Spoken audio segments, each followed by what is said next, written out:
সাংবাদিক কি কখনো বেকার হয়?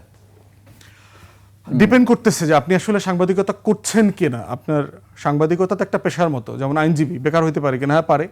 আপনি যদি একটা টাইমে পর রিটায়ারমেন্টে চলে যান অফিসিয়ালি, বিদেশে দেখেছি আমরা কোনো প্রফেশনই আপনার 80-90 বছর পর্যন্ত যদ্দুন হায়াত আছে, যদ্দুন শরীর চলে, অদ্দুন এই কাজ করে না। পশ্চিমা দেশগুলোতে সব প্রফেশন থেকে, সে ডাক্তার হোক, নার্স হোক, লয়ার হোক, তারা একটা সার্টেন টাইমের পরে ভলান্টারি রিটায়ারমেন্টে চলে যায়, ঘোরাফেরা করে, বউ বাচ্চা নিয়ে ঘুরে টুরে সময় কাটায় বিভিন্ন জায়গাতে। তাহলে সাংবাদিক কেন রিটায়ারমেন্টে যেতে পারবে না? প্রশ্ন হচ্ছে যে এর মানে কি আপনি কথা বলতে পারবেন না? আমি সেটাই প্রশ্ন যেটা আপনি করছেন না সেই পরিচয়টা দেবার দরকার নাই তো।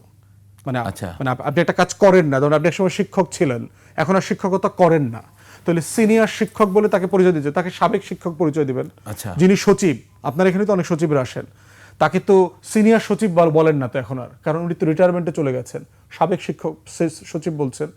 তাহলে আপনি যে কাজটা করেন না, আপনি কোনো গণমাধ্যমে কাজ করছেন না, তাহলে আপনি পরিচয়টা ওই ফর্মে ব্যবহার করছেন। আইনজীবী কখনো বেকার হবে? হ্যাঁ, হতে পারে, যদি আপনি প্রফেসরে না থাকেন, আপনি যদি প্র্যাকটিস না করেন, আপনি যদি প্রফেশনে না থাকেন। চাকরি তো করে বাংলাদেশে, আমি বহু আইনজীবী আমাদের বন্ধু বান্ধবরা আছেন, ওনারা চাকরি করেন, ওনারা পরিচয় দেওয়ার সময় তো আইনজীবী বলেন না। হ্যাঁ ভাই, আমি এক সময় ল পড়ছি, কোর্টে এনরোলমেন্ট আছে, বাট আমি কর্পোরেটে জব করি। উনি তো নিজেকে উকিল বলে পরিচয় দেন না। একটা প্রশ্ন আপনাকে করতে চাই, আপনি যদি একটি টেলিভিশন চ্যানেল বা একটি গণমাধ্যমের মালিক হন, ধরে নিলাম হাইপোথিসিস প্রশ্ন, তো আপনার সেই টক শোর ডিজাইনটি কেমন হবে? কারা থাকবে সেখানে, কি কথা বলবে, এটাকে আপনি নির্ধারণ করে দেবেন?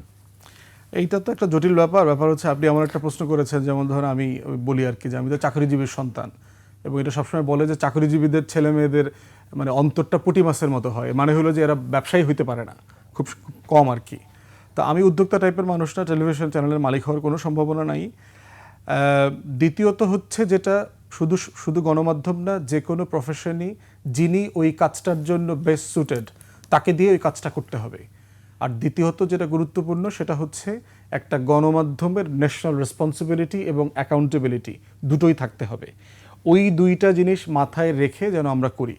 যেমন ধরেন, আমি গণমাধ্যমগুলোতে দেখি তারা ভিউকে কেন্দ্র করে প্রোগ্রাম ডিজাইন করে। ভিউজ ইম্পর্টেন্ট, কোনো সন্দেহ নাই, কিন্তু শুধু ভিউজ না, কিছু রেসপন্সিবিলিটিকে সামনে রেখেও তো আপনার ডিজাইন করতে হবে। সবসময় তো আপনি যদি ভিউজের ব্যাপারে ফোকাস থাকেন, আপনার ন্যাশনাল রেসপন্সিবিলিটিতে ওভারলুকড হয়ে যাবে। তাই এই দুটো জিনিস গুরুত্বপূর্ণ। বাট ব্যবসায়ীকে আবার মাথায় রাখতে হবে, প্রতিষ্ঠান বাঁচায় রাখতে হলে তো ব্যবসা করতে হবে, তা না হলে আবার কর্মকর্তা কর্মচারীদের তো বেতন দেওয়া যাবে না।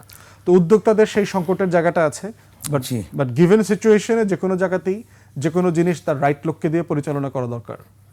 ওই জায়গাটা চলে আসে, আপনি বলছিলেন যে আপনার তো মন্ত্রী বা এমপি হওয়া এটা আপনার কোনো বিষয় না, বা হতে ওই রকম আপনি জনমানুষের জন্য পলিটিক্স করতে চান। আপনি নির্বাচনের আগে আপনার উপর হামলা হয়েছিল, আমার মনে আছে সেটা বেশ। আপনি তখন বলছিলেন যে প্রতি মুহূর্তেই বিএনপির ভোট কমছে, এবং ওই হামলার মাধ্যমে 10 লাখ ভোট কমেছে বিএনপির। সেটি কি সারা দেশে? আমরা একটু দেখি বক্তব্যটা, না ওইখানে আছে, দেখানো যাবে? বাংলা কিউআর, যেখানে নগদ পেমেন্ট সেখানে। সারা দেশে 10 লাখেরও বেশি মার্চেন্টে নগদে পেমেন্ট করুন খুব সহজে। আমরা বিএনপিকে বলছি, আপনাদের একাংশ, খুবই সংক্ষিপ্ত একটা ফ্র্যাকশন একাংশ যে আচরণটা করছে, তাতে প্রত্যেক দিন আপনাদের হাজার হাজার ভোট কমছে। শুধু গতকালকের ঘটনায় সোশ্যাল মিডিয়াতে আপনারা যা দেখেছেন, বাংলাদেশের ন্যূনতম আপনার এই একদিনে 10 লাখ ভোট কমে গেছে সারা বাংলাদেশ। জি, আমরা বুঝতে পেরেছি এটা। আমার প্রশ্ন সেটা না, আমার প্রশ্ন, এরপরও বিএনপি মোট 209টি আসন পেয়েছে।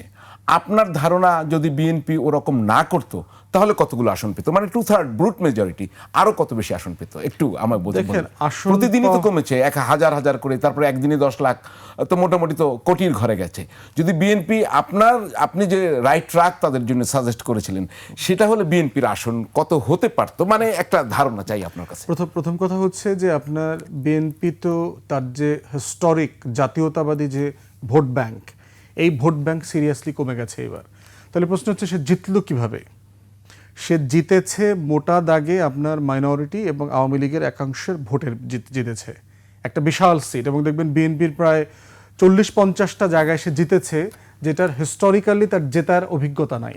এই ধরেন গোপালগঞ্জে, ফরিদপুরে, যেগুলো হিস্টোরিক্যালি আমরা জানতাম যে এগুলো আওয়ামী লীগদেরকে খেলাফত আকারে দিয়ে দেওয়া হয়েছে, এইখানে শুধু তারাই জিতবে, আর কেউ জিততে পারবে না আর কি। এবং একইভাবে দেখবেন এই সিটের একাংশগুলোতে যে আপনার আমরা 36-37টা কথা জানি যে যেখানে ধানেশের জিতেছে আবার না ভোট জিতেছে, মানে দুইটা তো বিএনপির পলিটিক্সের সাথে নির্বাচনের রাজনীতির সাথে যায় না আর কি। থার্ড হচ্ছে আপনার হিস্টোরিক্যালি যেখানে 30%, 40% মাইনরিটি আছে, এই সিটগুলোতে বিএনপি কখনো জেতে না সাধারণত, যদি তাদের 1-2টা হিন্দু ক্যান্ডিডেট থাকে, বাট নর্মালি তারা জেতে না। এরকম বহু সিটে তারা এবার জিতেছে। তাহলে আপনি যদি জাতীয়তাবাদী, আমি ফিল করি, আমি যেটা বুঝতে পারছি অঙ্কে, সেটা হচ্ছে বিএনপি তার জাতীয়তাবাদী ভোট ব্যাংক ব্যাপক মাত্রায় হারিয়েছে, এবং আওয়ামী লীগ না থাকার এই যে সুবিধাটা একাংশ, এইটা সে পেয়েছে। এবং হাসিনার বক্তব্যও আছে দেখবেন যে সে কিন্তু এক জায়গায় বলেছে যে নির্বাচনের আগে বিএনপি নেতারা আমার সাথে যোগাযোগ করেছে আমাদের সাথে, যে জামাত তো ক্ষমতায় চলে আসবে যদি আপনারা আমাদের ভোট টোট দেওয়ার ব্যবস্থা না করেন। তো আমরা বলে দিছি যে ঠিক আছে তোমরা করো, এইটাই করো। তো এখন প্রশ্ন হচ্ছে 10 লাখের বিষয় না, বিষয়টা হচ্ছে যে বিএনপি বুঝতেছে কি না যে তারা তাদের যে ঐতিহাসিক ভোট ব্যাংক, এখান থেকে তারা যে স্লিপ করতেছে। বিএনপি কিন্তু 40-45 প্লাস জনগোষ্ঠীর দলে পরিণত আমি ওই হচ্ছে। জায়গাটাই যেতে যাচ্ছি। ধরে নিলাম তার নতুন আসন হয়েছে, তা যদি তারপরে আবার জাতীয়তাবাদী ভোট ব্যাংক থাকতো অক্ষত, তাহলে কত আসন হতে পারত আমাদের জানার আগ্রহ। বিএনপির নিজস্ব জরিপ আমি যেটা জানি সেটা হচ্ছে তাদের 248 থেকে 50 সিট তারা পাবে বলে তাদের জরিপে আসছে। আপনারও কি তাই এবং ধারণা ছিল? এটা মোটামুটি রিজনেবল। যদি গত 2 বছর মানে ইন্টারিমের সময় যদি বিএনপির নেতাকর্মীদের আচার আচরণ খাইসলত ভালো থাকতো, এই সিটটা তাদের পক্ষে পাওয়া সম্ভব ছিল। কারণ এই কম্পিটিশন, এই রেঞ্জে তো আর কোনো রাজনৈতিক দল নাই, প্র্যাকটিক্যালি নাই। তাহলে জামাতের এত সিট হতো না? উত্থানটা জামাত তো অনেক এত সিট পাওয়ার সম্ভাবনা নাই। জামাত কত পেতে পারতো ধরেন? জামাত আপনার এরকমই ধরেন 248-50 সিট যদি বিএনপি পায়, বাকি সিট বাকিরা সবাই পাইতো। তো এই যে একটা জামাতের ভোট ব্যাংক তো এত না। জামাতের ভোট ব্যাংক কত? 6-8-10% সর্বোচ্চ। টোটাল বিরোধী দলের ভোট ব্যাংক হইতে পারতো 15%। তো জামাত এবং টোটাল বিরোধী দল তো একটা বিশাল এন্টি বিএনপি ভোট পাইছে, যারা বিএনপির 1.5-2 বছরের আচরণে অসন্তুষ্ট হয়েছে। তারা বোধ করতেছে যে বিএনপি জিয়াউর রহমানের, খালেদা জিয়ার রাজনীতি করছে না, ওই জায়গাটাতে তারা ডিসাইসিভ না।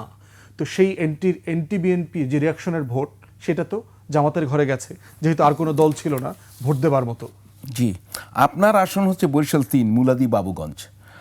আপনি ভোট ভালোই পেয়েছেন, 21,000 ভোট কম পেয়েছেন। কি মনে হয় এটি কি সঠিক ছিল, না আসলে আপনার জয়ের কথা ছিল? 21 না 19 হবে, 19,000, হ্যাঁ, সামথিং এরকম। একটা বিষয় দেখেন যে আমি যে ভোট পেয়েছি ওখানে কোনো এমপি, নির্বাচিত এমপি কোনোদিন এত ভোট পায় নাই। আমি যে ভোট পেয়ে হেরেছি, আচ্ছা, মানে কাস্টিং ভোট অনেক বেশি। এক্স্যাক্টলি, আমি যে ভোট পেয়ে হেরেছি এই ভোট ওখানে কেউ পায় নাই কখনো। হিস্টোরিক্যালি ওখানে ভোটের, যেহেতু আপনার দুর্গম এলাকা আছে, 5টা বড় নদী আছে, তো ওখানে ভোটের কাস্টিং বরাবরই কম, দুর্গম এলাকা হওয়ার কারণে। 50% কখনো ক্রস করেছে বলে আমার জানা নাই আর কি। তো এইখানে এইটা একটা বড় অঙ্কের জায়গা। দ্বিতীয়ত যদি আপনি প্রবাসী এবং ব্যালটের ভোট যদি ধরেন, জি, আপনার এনভেলপ ভোটিং যেটা আসছে, সেখানের ভোটেও কিন্তু সকল দল মিলে যা পেয়েছে তার থেকে আমার ভোট বেশি। থার্ড জায়গা হচ্ছে আমাদের জোটসঙ্গী যারা ছিলেন, আমার দল সহ, জি, তাদের কারোই ওখানে দলীয় সাংগঠনিক অবস্থান খুব শক্তিশালী না। তো লেভেল প্লেইং ফিল্ডে বিএনপি এত উপরে আগানো যে ওর ধারে কাছেও আপনার সেন্টার পাহারা দেওয়া, অথবা ওই জায়গাটাতে নিরাপদে আমার ভোটাররা এসে ভোট দিয়ে চলে যেতে পারবেন। আমাদের এজেন্টরা, একটা বিশাল সংখ্যক এজেন্ট, আপনার 20%-30% এজেন্ট আমরা খুঁজে পাইনি, বা আগের দিন ফোনে হুমকি দিয়েছে, এলাকা ছাড়া হয়ে গেছে, বাড়ি থেকে চলে গেছে। তো এই জায়গাগুলো তো লেভেল প্লেইং ফিল্ডে ঘাটতি ছিল। এখন এই ঘাটতিগুলো পূরণ করতে পারলে ভোটের রেঞ্জ কি হইতো, টাকাটা কি হয়েছে, অনেক জায়গাতে অনেক সেন্টারে আমরা অভিযোগ করেছি। আমাদেরকে বিশেষ করে আপনার আইনশৃঙ্খলা বাহিনী, মানে যেখানেই আমরা কল করেছি, সাহায্য চেয়েছি, নির্বাচন কমিশনের কর্মকর্তারা ব্যাপক সাহায্য করেছে। যারা স্ট্রাইকিং ফোর্স ছিল তারা সব জায়গায় চেষ্টা করেছে। দুর্গম হওয়ার কারণে মানে এটা প্র্যাকটিক্যালি ছিল না। আপনার স্পিড বোটে আপনি 2 ঘন্টা গিয়ে একটা সেন্টারে, ওইখানে গিয়ে তো আপনি টাকাইতে সময় লাগে 15 মিনিট 20 মিনিট।